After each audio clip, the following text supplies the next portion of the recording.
ప్రపంచ రాజకీయాలకు జనవరి 20 కొత్త దిశానిర్దేశం చేసే అవకాశం ఉంది. ప్రపంచవ్యాప్తంగా ఎన్నో మార్పులకు జనవరి 20 తర్వాత బీజం పడే అవకాశం ఉంది. చైనా విషయంలో ట్రంప్ వైఖరి ఎలా ఉంటుందో క్లారిటీ లేదు. శత్రువుల జాబితాలో చైనా అగ్రస్థానంలో ఉంది. ఉత్తర కొరియా, ఇరాన్ తర్వాతి స్థానాల్లో రష్యా ఉండే అవకాశం ఉంది. కఠినమైన ఎగుమతి నియంత్రణలు, చైనా ఎగుమతులపై సుంకాలను పెంచడం వంటి ఆర్థిక, వాణిజ్య అంశాలను తెరపైకి తెచ్చి చికాకు పెట్టే అవకాశం ఉంది. అయితే చైనా పీపుల్స్ లిబరేషన్ ఆర్మీ కొంతకాలంగా అమెరికా ఎదుర్కోవడానికి సిద్ధమవుతోందని, దానిని తేలికగా తగ్గించలేమని గ్రహించాలి. దీంతో ట్రంప్ చైనా విషయంలో ఏమైనా చర్యల విషయంలో దూరంగా ఉండొచ్చు. ప్రపంచంలోనే అతిపెద్ద హైపర్సోనిక్ ఆయుధాగారాన్ని చైనా కలిగుంది. ధ్వని కంటే 5 రెట్లు ఎక్కువ వేగంతో ఎగరగల క్షిపణులను కలిగుందని అమెరికాకు తెలుసు. ట్రంప్కు మొదటి శత్రువు చైనా అయినప్పటికీ ఎలా పడితే అలా చైనాపై చర్యలు తీసుకోవడానికి ట్రంప్ తటపటాయించొచ్చు. ట్రంప్ విదేశాంగ విధాన ప్రాధాన్యతలు యూరప్, పశ్చిమాసియా, చైనా అని దాదాపుగా ఖాయంగా కనిపిస్తోంది. ఇప్పటికే Trump NATO, North Atlantic Treaty Organisation పై బహిరంగంగా విమర్శలు గుప్పించాడు. రక్షణ చర్యల విషయంలో ఆయా దేశాల వైఖరిని ప్రశ్నించాడు. యూరప్లో శాంతి కోసం ఉక్రెయిన్ విషయంలో తాను త్యాగం చేయడానికి సిద్ధమన్న సంకేతాలను ట్రంప్ ఇచ్చాడు. కుటుంబ వ్యాపార వ్యవహారాల గురించి తెలిసిన ఎవరికైనా ప్రాధాన్యతలేంటో, వాటిని ఎలా డీల్ చేయాలన్న దానిపై ఆయనకు సంపూర్ణ అవగాహన ఉంది. యుద్ధం విషయంలో ట్రంప్కు ఒక బలమైన వైఖరి ఉంది. పశ్చిమాసియాలో ట్రంప్ కొంత అవగాహన కారణంగా ఇజ్రాయెల్పై ట్రంప్ ఒత్తిడి తెస్తారనుకోవడం అసాధ్యం. తైవాన్ ఒక కీలక అంశంగా ఉంది. ఏదేమైనప్పటికీ సుమో రెజ్లర్ల తైవాన్, పసిఫిక్ ప్రాంతం తూర్పు ఆసియాలో కీలకం. చైనా అధ్యక్షుడు జిన్పింగ్ ఆధ్వర్యంలోని చైనా వల్ల ఏర్పడే ముప్పును ట్రంప్ పసిగట్టొచ్చు.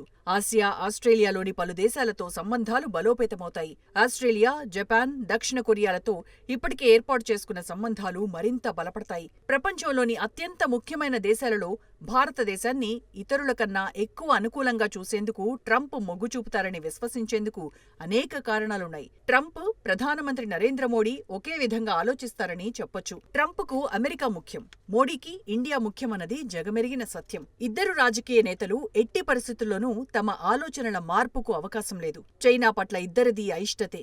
జూన్ 2020లో గాల్వాన్ సంఘటనలో ఇండియా 20 మంది సైనికులను కోల్పోయింది. ఈ నేపథ్యంలో అమెరికా అధ్యక్షుడిగా ఉన్న ట్రంప్ ఆ సమయంలో భారతదేశానికి మద్దతుగా మాట్లాడాడని, ఆయన పట్ల భారతీయులకు ఒక కన్సర్న్ ఉంది. అహ్మదాబాద్లో జరిగిన నమస్తే ట్రంప్ కార్యక్రమం ఫిబ్రవరి 2020లో అప్పటి ప్రెసిడెంట్ ట్రంప్, మోదీ మధ్య సంబంధాన్ని మరింత బలోపేతం చేసింది. 1,00,000 మందికి పైగా ప్రజలు ఈ కార్యక్రమంలో పాల్గొనడం అమెరికా అంతటా చర్చకు కారణమైంది. బహుశా భారతదేశాన్ని సందర్శించే విదేశీ నాయకుడికి అతిపెద్ద గౌరవం అది. ఈ సమయంలో ట్రంప్ ఇండియాకు నిజమైన స్నేహితుడని ఈ సందర్భంగా మోడీ కొనియాడారు. అంతకుముందు ట్రంప్ పాలనా కాలంలో ఇద్దరు నేతలు ఆసియా, పసిఫిక్ ప్రాంతాన్ని ప్రభావితం చేసేలా ఒక అవగాహనకు సైతం వచ్చారు. రక్షణ, వాణిజ్యం, ఉగ్రవాదాన్ని ఎదుర్కోవడంలో ఇరు దేశాల మధ్య సహకారానికి ప్రాధాన్యత పెరిగింది. ఇండియాకు యుద్ధ విమానాలను అందించడంతో పాటుగా అనేక ఒప్పందాలు పట్టాలెక్కే అవకాశం ఉంది. చైనా వ్యతిరేక కూటమి క్వాడ్ బంధాన్ని ట్రంప్ మరింత విస్తృతం చేయొచ్చు. ఆస్ట్రేలియా, జపాన్, అమెరికా, ఇండియాతో సంబంధాలను మరింత బలోపేతం చేసుకునే అవకాశం ఉంది. బంగ్లాదేశ్ విషయంలో ట్రంప్ దూకుడుగా వ్యవహరించే అవకాశం ఉంది. హిందువులపై దాడులను ఎన్నికల్లో ప్రస్తావించడం ద్వారా భారతీయ ఓట్లను గంపగుత్తగా ఆయన రాబట్టుకోగలిగారు. ప్రస్తుతం ఆయన బంగ్లాలోని ఇస్లామిక్ సంస్థల నుండి విమర్శలు ఎదుర్కొంటున్నారు. బంగ్లాదేశ్ మాజీ ప్రధాని షేక్ హసీనా దేశం విడిచిపోవడం, తిరిగి అక్కడ ఆందోళనకర పరిస్థితుల నేపథ్యంలో సీన్ ఎలా ఉంటుందో చూడాలి. పశ్చిమాసియాలో ఇజ్రాయెల్ సాగిస్తున్న దండయాత్ర విషయంలో కానివ్వండి, సిరియాలో కొత్త ప్రభుత్వ ఏర్పాటు అంశంలోనైనా అమెరికా ఎలా వ్యవహరించాలన్న దానిపై లెక్కలు వేసుకుంటోంది. సిరియా విషయంలో అమెరికా దూకుడు ప్రదర్శించింది. సుదీర్ఘకాలం అక్కడే దేశాధ్యక్షుడిగా ఉన్న అసద్ సర్కార్ను కూలదోయటంలో పరోక్ష హస్తం అమెరికాదేనని పశ్చిమాసియా మొత్తం చెవులు కొరుకుంటోంది. వచ్చే రోజుల్లో ట్రంప్ సహకారంతో సిరియాలో అసద్ ప్రభుత్వాన్ని స్థాపించొచ్చు. ఇదంతా జరగటానికి అవకాశం ఉంది, జరగకుండా ఉండటానికి అవకాశం ఉంది. మరోవైపు అమెరికా అధ్యక్షుడు డొనాల్డ్ ట్రంప్ పాలనా పగ్గాలు చేపడితే అప్పుడు మొత్తం పరిణామాలు ఎలా ఉంటాయోనన్న బెంగ అమెరికాలో ఉంది. గతంలో ట్రంప్ శకం ముగిశాక అమెరికా ఆఫ్ఘనిస్తాన్ నుంచి తట్టాబుట్టా సర్దేసింది. ఇప్పుడు ట్రంప్ బాధ్యతలు చేపట్టిన తర్వాత ఉక్రెయిన్ నుంచి అమెరికా చెక్కేయొచ్చన్న అభిప్రాయం కూడా ఉంది. అమెరికాకు యుద్ధమంటే ఒక బంగారు బాతుగుడ్డు అని విశ్లేషకులు చెబుతారు. ఎందుకంటే ప్రపంచంలో ఎన్ని యుద్ధాలు జరిగితే ఆ దేశానికి అంతగా నిధులొచ్చి పడతాయి.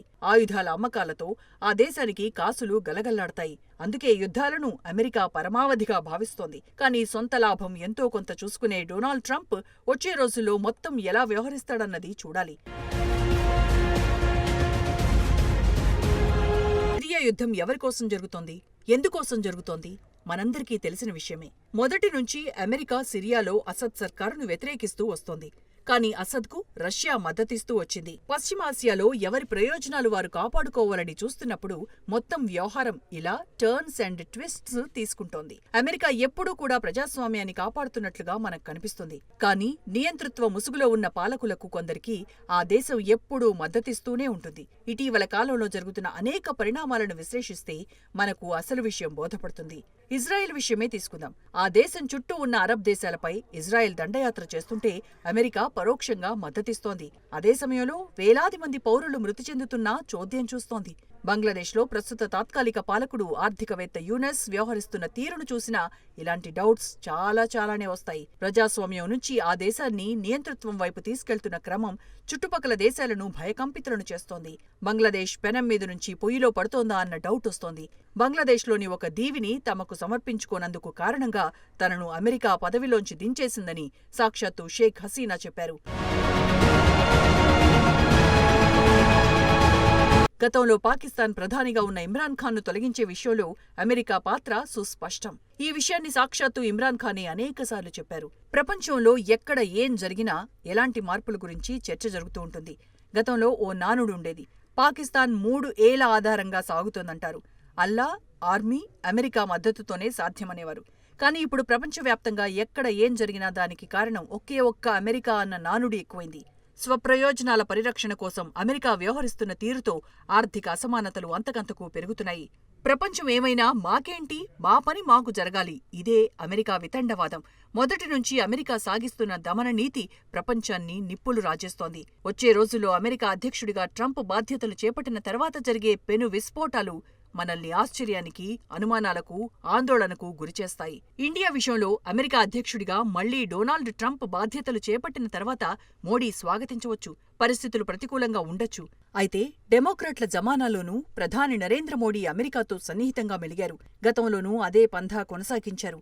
ఇప్పుడు కూడా అదే పంథా కొనసాగించే అవకాశం ఉంది. అయితే ఇండియా చుట్టూ ఉన్న దేశాలపై అమెరికా సాగిస్తున్న రాజకీయ క్రీడ ఇండియాకు ఆందోళన కలిగిస్తోంది. 2025లో జరగబోయే విపత్తులపై నోస్ట్రడామస్ ఎన్నో అంచనాలు వేశారు. ఇటీవల కరోనా కల్లోలం గురించి ఆయన ముందుగానే చెప్పారు. 2025లో ప్లేగు వ్యాధి ప్రపంచాన్ని భయభ్రాంతులకు గురిచేసే అవకాశముందని నోస్ట్రడామస్ చెప్పారు. ఇంగ్లాండ్ దేశాన్ని ప్లేగు అతలాకుతలం చేయొచ్చన్నాడు. 2025 గురించి ఆయన అంచనాలపై చర్చ మొదలు కావడంతో ఆయన కీలకంగా చెప్పిన 2 అంశాలు ఫోకస్ అవుతున్నాయి. యుద్ధానికి 2025లో ఫుల్ స్టాప్ పడే అవకాశముందని కూడా నోస్ట్రడామస్ అభిప్రాయపడ్డారంటారు. ఆ యుద్ధం రష్యా ఉక్రెయిన్ యుద్ధం కానీ, పశ్చిమాసియాలో జరుగుతున్న ఇజ్రాయెల్ అరబ్ దేశాల యుద్ధమైనా కావచ్చు. దీర్ఘకాలిక యుద్ధం వల్ల సైనికులంతా చనిపోతారని, డబ్బు ఖర్చయిపోతుందని, బంగారం వెండి కూడా లభించదని, లెదర్తో సరిపెట్టుకోవాల్సి వస్తుందన్నాడు. ఫ్రాన్స్, టర్కీ మధ్య ఘర్షణ తప్పదన్న భావన వ్యక్తమవుతోంది. అధ్యక్షుడిగా ట్రంప్ బాధ్యతలు చేపట్టక ముందు ప్రపంచ దేశాలు వణికిపోయాయి. ఎందుకంటే ఆయన 4 ఏళ్ల పాలనలో చేసిన అరాచకాలు అన్నీ ఇన్నీ కావు. బాధ్యతలు చేపట్టక ముందే అగ్రరాజ్యంలో విద్యను అభ్యసించే విద్యార్థులు, ఇతర ఉద్యోగులు వచ్చేయాలంటూ యూనివర్సిటీలు, సంస్థలు కోరడాన్ని మనం చూస్తూనే ఉన్నాం. ఇక జన్మతః అమెరికాలో పుట్టిన పౌరులకు పౌరసత్వం వచ్చే చట్టాన్ని సైతం ట్రంప్ మార్చేందుకు సిద్ధమవుతున్నారు. తెల్లోళ్ల జనాభా తగ్గుతుండటంతో ట్రంప్ ఈ నిర్ణయం తీసుకుంటామని ఎన్నికల్లోనూ పెద్ద ఎత్తున ప్రచారం చేశారు. 20న బాధ్యతలు చేపట్టిన తర్వాత ట్రంప్ నిర్ణయంతో అమెరికాలో నివసిస్తున్న పలు దేశాల పౌరులకు నష్టం కలిగించనుంది. 150 ఏళ్ల క్రితం రాజ్యాంగం కల్పించిన హక్కును ట్రంప్ కాలరాయబోతున్నాడు.